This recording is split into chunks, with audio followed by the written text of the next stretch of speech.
To the viewers, or students, or professors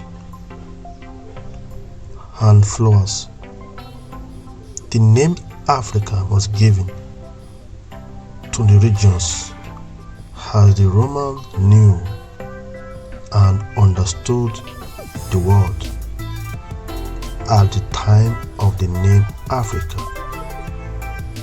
before the emancipation of the Romans about 300 BC. Europe, Africa, Asia Minor,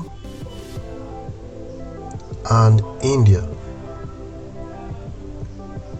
they were known as Ouwarre, the middle block of the three blocks of the world. Looking at the world map as being shown below,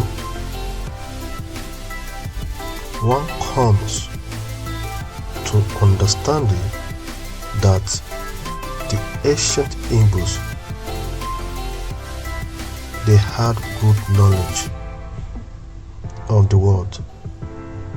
Then the description of the world through the generation from ChineduemekacyrilAnuforo, the Doro Okanem, Ucha, the Igbo of Ouwarre, to the professors and viewers and students. Ouwarre is made up of Europe, Africa, Asia Minor, and India.